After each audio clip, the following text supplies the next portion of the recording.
Gracias a todos los que nos ven y nos escuchan en Geopolítica para Todos. El día de hoy con un tema súper interesante que refiere precisamente al origen histórico del fundamentalismo, y para ello tenemos a un investigador, Ángel Díaz Bonet, amigo nuestro, amigo del Mundo Católico. Gracias, Ángel, por estar con nosotros. ¿Qué tal, Cecilia? Encantado de estar con ustedes. Ángel, pues este tema es sumamente interesante y he pensado que para todos nuestros cibernautas sería muy importante conocer estos antecedentes históricos públicos, de todos conocidos, pero que una persona que investiga como tú puede darles esa guía de comprender lo que está ocurriendo desde el punto de vista geopolítico. Entonces, platícanos un poquito este origen histórico, este origen que todos debemos comprender para poder ubicarnos en la situación actual. Bueno, la historia del Islam es muy compleja. O sea, aparece prácticamente a finales del siglo VI, VII y va a tener una expansión impresionante. Pero hablar de la historia del Islam merecería varios programas. Me quiero concentrar un poco en los últimos 150 años, que es cuando surge una nueva fundamentalismo, ¿no? Llegar a tener al Corán como base única del reino o de la sociedad islámica o musulmana, que empieza en el siglo XIX.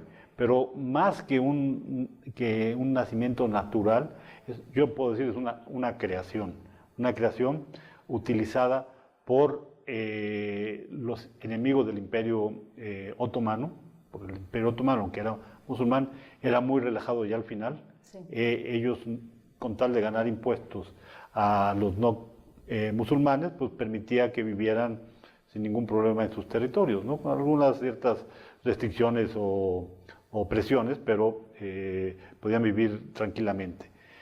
Viendo esto, a través de la corona británica, el Imperio Británico, quería desmantelar al Imperio Otomano junto con el Imperio Ruso también, por otras razones, y lo que se va a hacer es crear una facción, una secta original, que ahora se conoce con el nombre de wahabismo, en el cual exaltar los valores religiosos y la ley islámica a lo más alto, y además encubrirla en una especie de fanatismo que, a través de esta promesa de que el que interviene en la propagación va a tener una recompensa celestial, pues entonces fanatiza a la misma gente, y con eso empezó a hacer atentados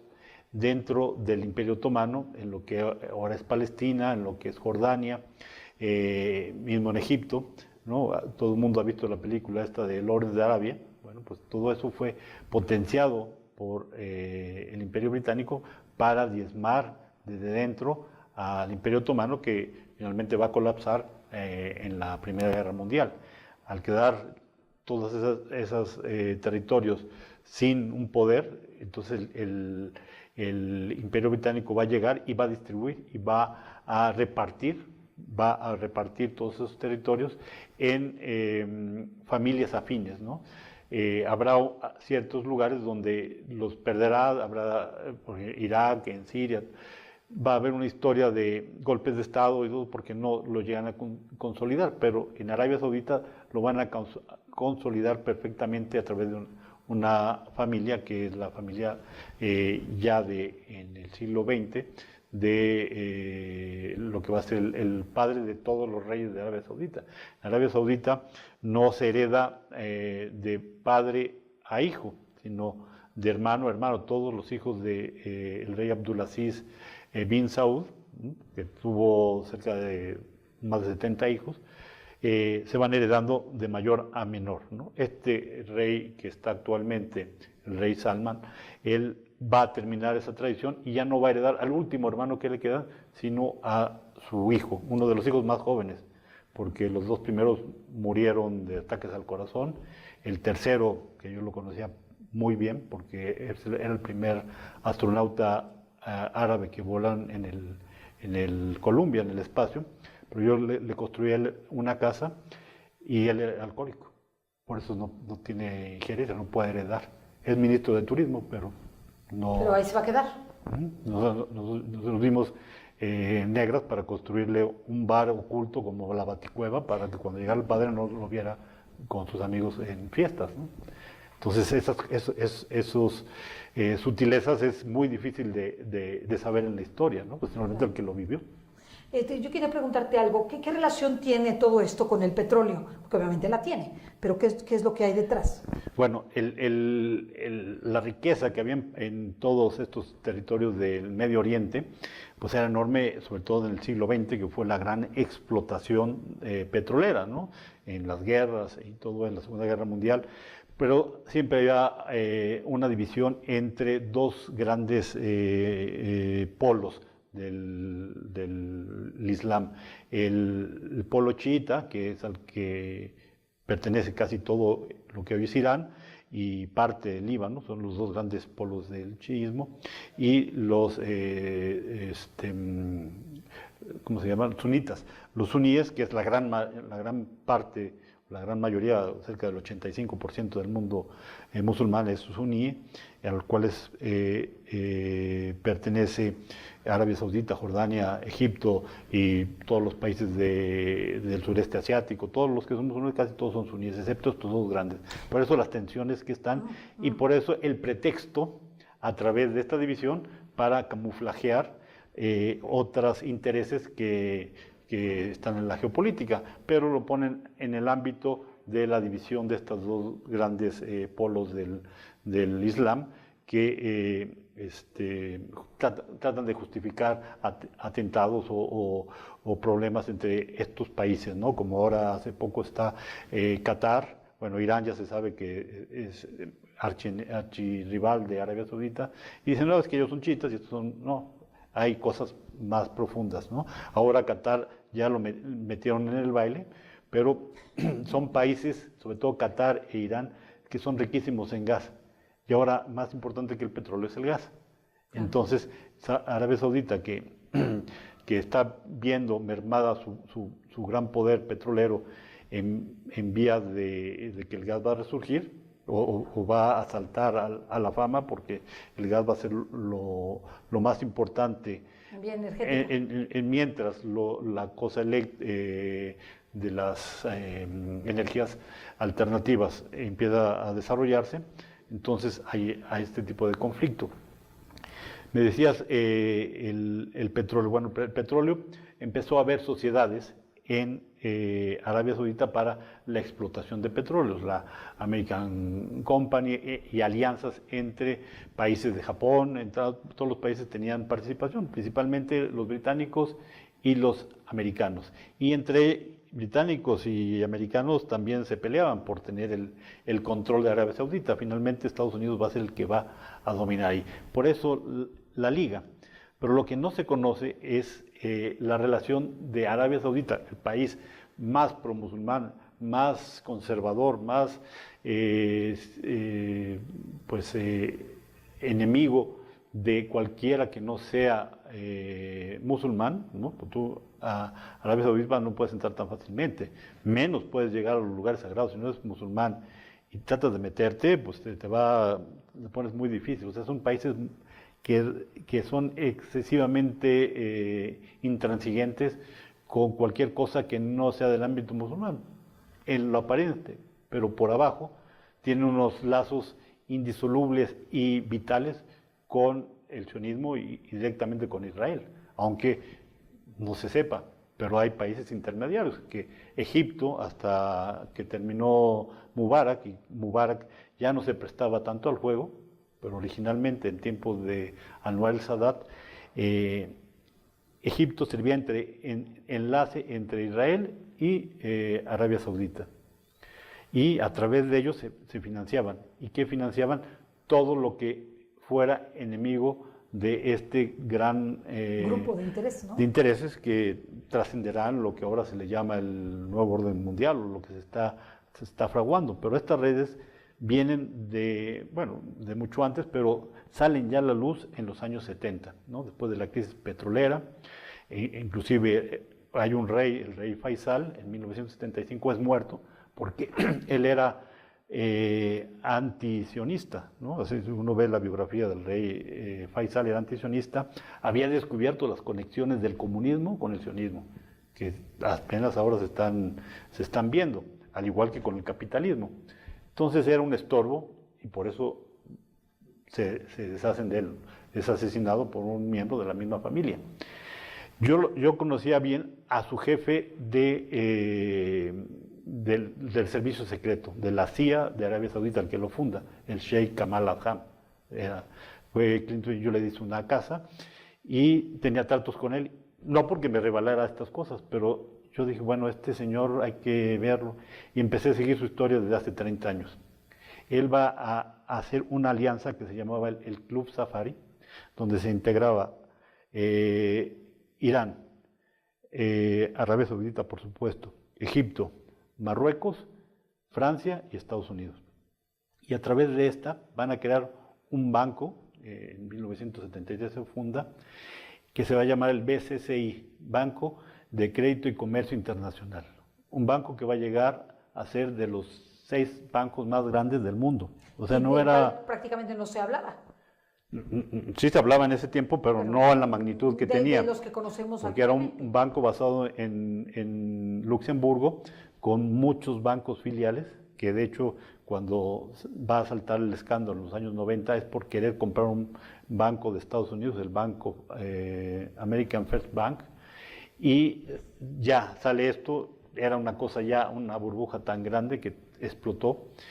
Ese banco servía, fundado, como digo, en 1973, a partir del 76, para financiar todos los movimientos subversivos, movimientos de lo que era el movimiento de trincheras en Afganistán para combatir el comunismo. Dice, ¿qué tiene que ver? Acuérdense ustedes de eso que hizo en los años 80 un gran escándalo, el de Irán-Contras, ¿no? Que, bueno, que Irán y Contras, pues todo pasaba por este banco BCCI, ¿no? O sea, Manuel Noriega tenía cosas ahí, Alan García, los de la Organización de Liberación de Palestina, de todos los sabores. De los que podrían ser a lo mejor hasta contrarios, ya ahí olvidaban que eran contrarios. Sí, ¿no? Pero todo lo que iba con el mismo fin, pues se dejaba pasar, ¿no? Inclusive se sabe que hasta el Papa Juan Pablo II financió el sindicato de solidaridad a través de él sin saberlo, porque en ese tiempo, y bueno, yo creo que ya está un poco mejor, realmente las finanzas vaticanas estaban manejadas por la mafia, porque a Pablo VI lo habían chantajeado de tal forma que tuvo que soltarlo, y a través por eso es que son los escándalos del Vaticano, no porque el Vaticano se haya metido a lavar dinero, a hacer cosas, sino porque lo usaron como de chivo expiatorio, como de... No, tuvo que rendirse a chantajes, a presiones, y ellos sin saber con quién andaban jugando, pues hasta en eso, y por eso que las finanzas vaticanas quedaron hechas desastres. Pero, o sea, lo que quiero entender aquí... Pero no es el tema, o sea, digo, hasta qué punto llegaron ellos a controlar, ¿no? Todo el dinero del narcotráfico de los Escobar pasaba por el BCCI, todo el dinero de la mafia, todo lavado de dinero libre de controles, hasta que surge el escándalo en 1991. En 1991 se tiene que declarar el banco en bancarrota y se hace una investigación en el Senado, pero fue una quiebra de un banco que, si lo trasladamos ahora, o sea, la economía de todo México, el banco era mayor que toda la economía de México. O sea, lo que manejaba ese banco, todo el sistema bancario que tiene México, era más pequeño que el BCCI.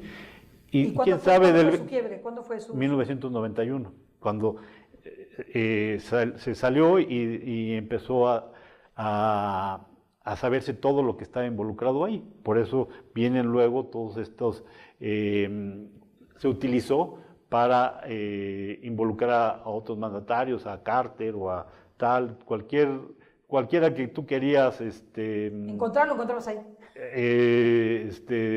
Mandarlo a guillotinarlo, pues lo relacionabas en el BSCI, ¿no? Cuando Manuel Noriega, el cara de piña, lo sacan, pues es que ahí tenía dinero. Cuando ya no nos convenía, tenía, pero eran países de los chilenos, de los de Allende, o sea, todo el mundo era un banco sin ley. Tú podías tener dinero ahí, lo podías trasladar a otro lado. Pero para lo que era efectivamente importante era para el origen del financiamiento de estos grupos fundamentalistas que, no importándoles el morir, sino por esto, por el tener el premio celestial, podían ir a morir o ser víctimas de un acto terrorista, ¿no? Como el que pudo haber sucedido en otros lados, ¿no? Entonces, este tipo de operaciones resultó muy bueno, muy fiable, ¿no? Y a través de este financiamiento, o sea, ¿por qué nacen estos grupos? No nacen de la noche a la mañana en un país, como ahora el ISIS, ¿no? Que ves que tienen de repente 200 camionetas Toyota nuevecitas, ¿no? ¿Y cómo salen? Que el petróleo, el que venden en otros países, ¿cómo les llega el dinero? No se lo llevan en baúles con dólares. O sea, sigue habiendo, pero nada más está más disperso y más oculto. Pero dime una cosa, ¿cuál es la liga? O sea, ¿cómo podemos ligar? Tiene varias vertientes. La vertiente del petróleo, que ya es lo que estamos viendo, la vertiente del terrorismo y del dominio mundial con estos objetivos, la vertiente de Israel como un centro importantísimo aliado de los Estados Unidos, como la vertiente de las energías hacia el futuro, ¿okay? Donde también ellos están preservando todo cuanto pueden para que eso llegue más tarde, ¿sí?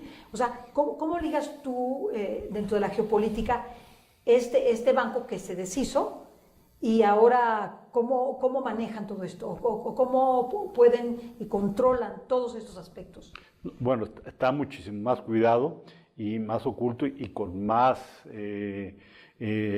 conexiones, no era tan directo y tan obvio a través de un solo punto neurálgico. Al final de cuentas, hay que desenmascarar estas relaciones. Por ejemplo, dices, bueno, es que Israel y Arabia Saudita son países opuestos, completamente... Son enemigos, ¿no? Podría decirse públicamente que son los más... Son súper amigos. Cuando Arabia Saudita ha atacado fuera de un discurso o algo, ha hecho algo, cuando lo de la liberación de Palestina, Jordania, que en esa época era contrario a Israel, con el rey Hussein, pues participaba. Egipto, cuando todavía estaba Nasser, pues también. Y después van cambiando o doblegan, ¿no? El rey Hussein al final de cabo terminó por ceder, hacer la paz con Israel y ahora es su principal aliado, ¿no?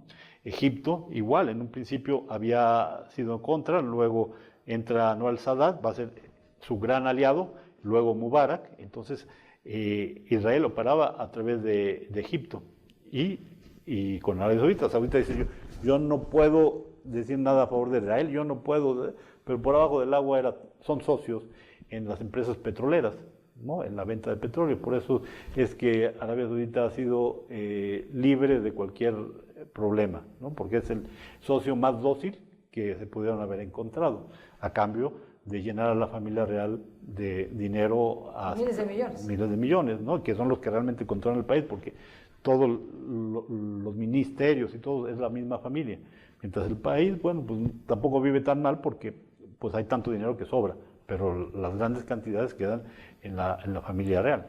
Te quería yo preguntar, a la luz de Donald Trump, ¿dónde queda todo esto? Es decir, Donald Trump conoce todo esto, está a favor, está en contra, porque como que da a entender que, por lo menos en sus discursos, que él va a acabar con el terrorismo. Sí, bueno, lo que pasa es que a Donald Trump se ha hecho claro, porque no es afín a todo el gran complejo de que estamos hablando. Entonces él entró como un caballo de ajedrez, y sin que dieran cuenta se mantuvo en la presidencia.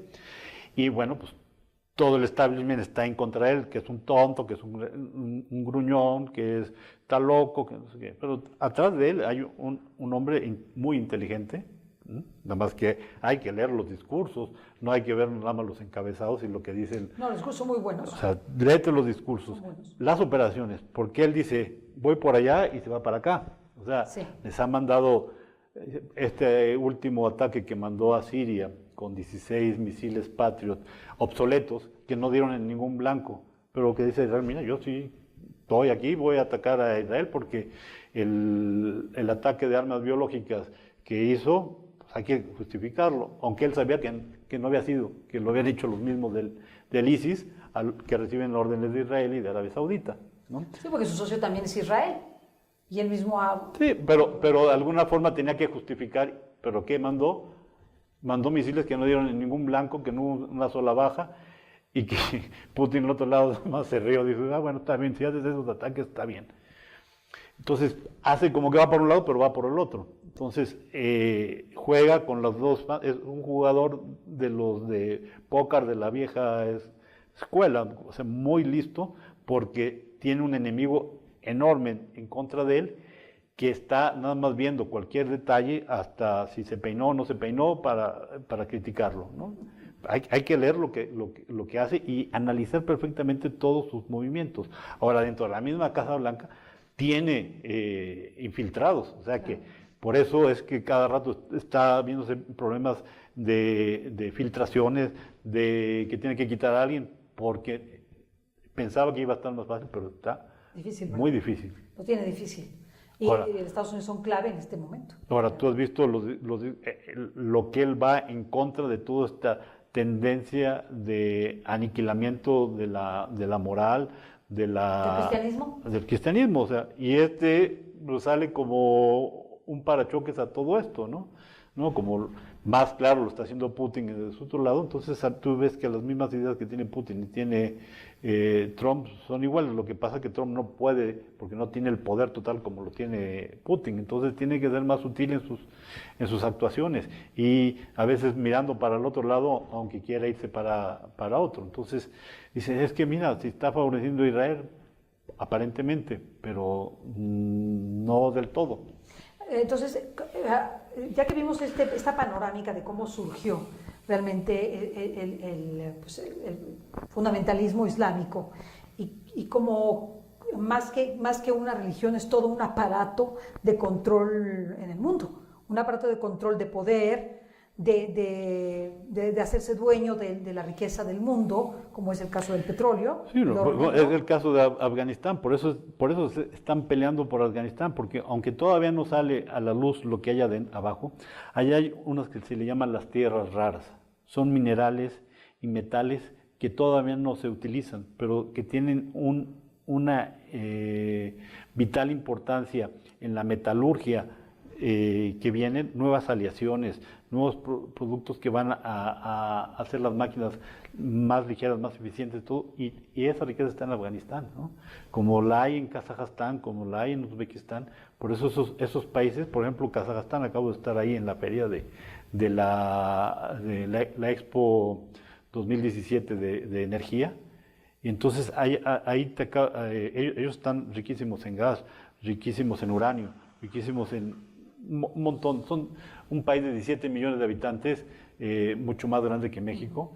Entonces, 17 millones con toda esa riqueza, ya lo tienen tomado con el dictador que está gobernando ahí, con muchísimo dinero, un país que está creciendo muchísimo. ¿Pero por qué? Porque él va a ser la sede de las religiones. Tiene un proyecto, ya una gran pirámide donde tienen cabida todas las religiones. Todas las religiones.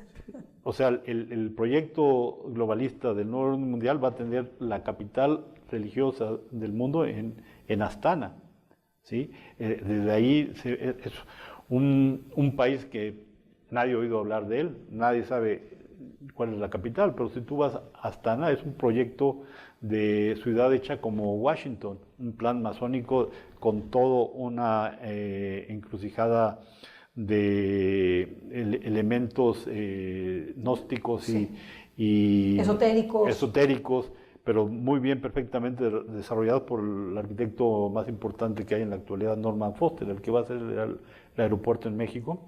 Él desarrolló toda la ciudad, ¿no? Con todo este planeamiento. Entonces será una de las grandes capitales, ¿no? Habla la gente de Singapur, habla de Dubái, ¿no? Pero hasta no lo saben, pero ahí se está fraguando una cosa impresionante. Tienen la riqueza mineral más grande del planeta, ¿no? Tienen casi el 40% del uranio, ¿no? Que el uranio, actualmente, el lobby petrolero, que es de lo que estamos hablando, ha estado en contra del lobby atómico, ¿no? Sí, ¿por qué? Porque son contrarias. Sí, son contrarias. Entonces, ¿por qué ahora tú hablas de energía atómica? No, es peligrosísima, sí, pero no sé, habrán sido fabricados Fukuyama y el otro de Rusia. ¿Para qué? Para mermar la producción de plantas atómicas, para que pudiera seguir el petróleo siendo el elemento principal. Si tú puedes saber, había coches ya en los años 50, prototipos de energía atómica. Imagínate. O sea, hay el Ford Atomium del 58, ya era un prototipo que iba a tener energía atómica. Pues todo lo atómico, el lobby petrolero, lo va a calmar. O sea, actualmente no hay un proyecto de planta atómica en el mundo. Entonces, Chernobyl y Fukuyama podríamos pensar que hubo Podríamos más. pensar, ¿no? De hecho, pues ya yo no lo avalo, pero hay el proyecto del HARP, que es el del cambio climático, que puede llegar a provocar cambios en los huracanes. O sea, el cambio climático es una farsa, porque el cambio climático ya se lleva manipulando desde hace muchos años, ¿no? Entonces, ¿Trump tiene razón? Trump tiene razón. Entonces, no es tan malo. Probablemente el tsunami que se creó y el terremoto que lo provocó fueron hechos. Cuando tú ves un terremoto de poca profundidad, ¿no? Sí, puede ser provocado, claro. Al tener poca profundidad, entonces es un terremoto muy local, sí, como el de Haití. Sí. Parece que el de Haití fue la obra perfecta. Nada más pasó en Haití, en República Dominicana ni se sintió. ¿Por qué? Porque es muy superficial. Claro. Y eso lo pueden hacer a través de esta nueva tecnología HARP que tienen de provocar terremotos muy concentrados. Entonces el de Fukuyama pudo haber sido, ¿con qué? Para terminar con lo de la energía nuclear. Pero va a regresar la energía nuclear. Claro. Y, por potencial que bueno, tiene. de hecho, hay un proyecto que ahora que vimos ahí en la Expo de Energía de Kazajstán, en el que en Francia se está construyendo ya una central de fusión, o sea, teniendo la tecnología que asemeja la creación del sol, de la energía solar. Entonces, este proyecto que ya está desarrollado, ya está en construcción, va a sustituir el equivalente a una piña de combustible de fusión por el de 100,000 toneladas de carbón para producción de electricidad. Pues es una maravilla. Pero no se quiere hablar de eso. No, porque pues eso significa, son muchos intereses económicos de por medio. Y para terminar... Pero ya han aceptado, el lobby petrolero por fin dice, bueno, ya acabó nuestro tenemos momento. Que ir a cambiar. Por eso es que ahora el gas, que va a ser el gran sustituto, es donde se está... O sea, es como el intermedio, como sería para hacer el salto hacia la energía renovable. Pero quiero, para finalizar el programa, porque ya se nos acaba el tiempo y nos has dicho cosas súper interesantes e importantes, ¿dónde está México en todo esto? ¿Cuál es la perspectiva de México respecto de todo esto que está ocurriendo incluso en el terrorismo? Bueno, ¿Aquí las bombas no explotan, como dice el chiste? En cuanto a esto de la energía, pues tarde le llegó el hacerse ya del petróleo, ¿no? A través de la reforma energética, pues prácticamente México entregó el dominio del petróleo, ¿no? Es tremendo. Entonces, sí, el problema es que no lo entregaron tan fácil y a lo tonto. O sea, el Pemex había sido ya el desastre universal. Que había devastado el petróleo y pues el sindicato y todo esto que había hecho ineficiente. El gobierno saqueando la empresa de todo. Y cuando fue su mejor época, en la época de Fox, que pudo haber hecho una refinería, no lo hizo. No la hizo, ¿por qué? Porque Estados Unidos nada más, cuidado, es una refinería, ¿eh? Aquí nada más, entonces no, también no hacemos refinería. ¿Y qué hago con el dinero? Pues regálaselo a los estados, a lo que sea, pero no se te vaya a ocurrir hacer una refinería. Ya tenían el dinero. Y México, la perspectiva de todo esto. Y México está lleno de petróleo, nada más que el petróleo se quedará ahí por siempre. Mi abuelo tenía un rancho cerca entre Puebla y Veracruz, en la Huasteca Potosina, donde está Metías el dedo y salía petróleo. No, está puesto ahí Compañía Petrolera del Águila, 1912, aquí está lleno de petróleo. Y la última vez que fuimos, en 2010, lleno de camionetas de Halliburton por todo el rancho.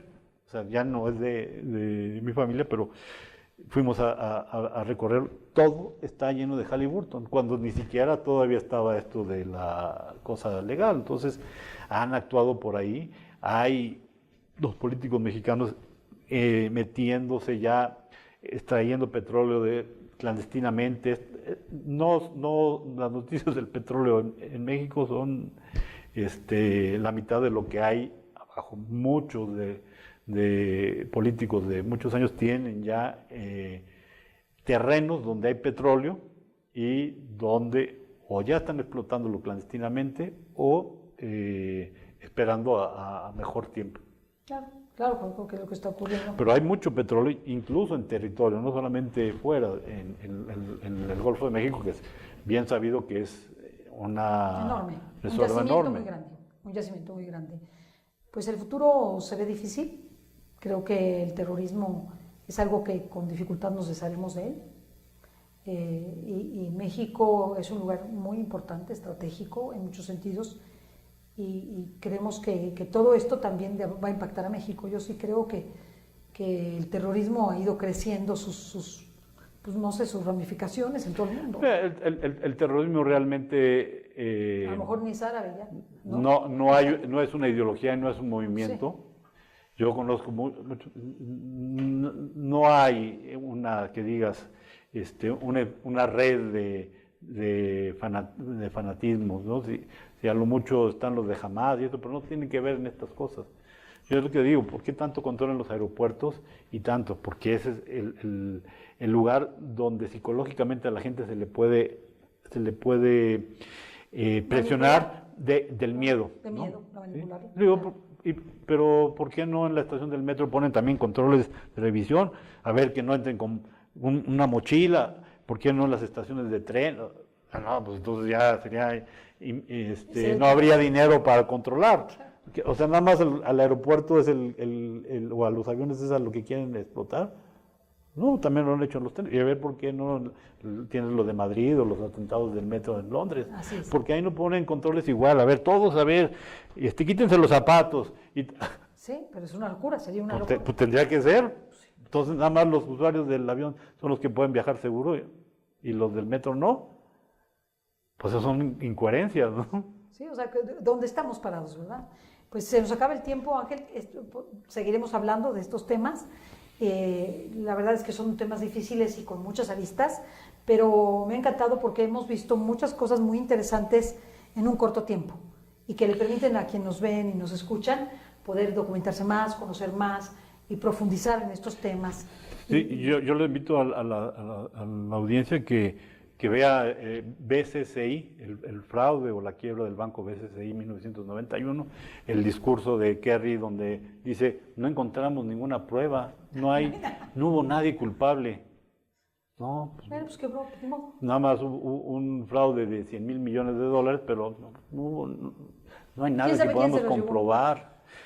O ver al Sheikh Kamal Adham, ¿no? Como hizo todos estos, el Safari Club. Todo eso está en internet, ¿no? Sí, se puede no a mucha profundidad, pero uno puede ver estos elementos, estas piezas claves, donde uno puede ir desenmarañando toda esta cosa que parece como si fuera algo que brotara en un lugar y luego en otro, y que no, la primavera árabe fue hecha todo en un despacho en Washington y en París y en Tel Aviv, ¿no? O sea, dices, todo está hecho armado planeado. es Nada, una estrategia. nada se mueve aquí si no viene dirigido. Que es prácticamente lo que todos sabemos, ¿no? Y a mí me gustaría en el siguiente programa que habláramos un poquito del nuevo orden mundial respecto del orden mundial que anuncia Donald Trump, que es muy interesante esa parte y que nos des tu punto de vista. Pero así que no se lo pierdan, así que tenemos aquí a Ángel más seguido y pues muchas gracias por estar con nosotros en este programa de Geopolítica para Todos. Gracias a todos los que nos ven y nos escuchan, hasta la próxima. Hasta luego.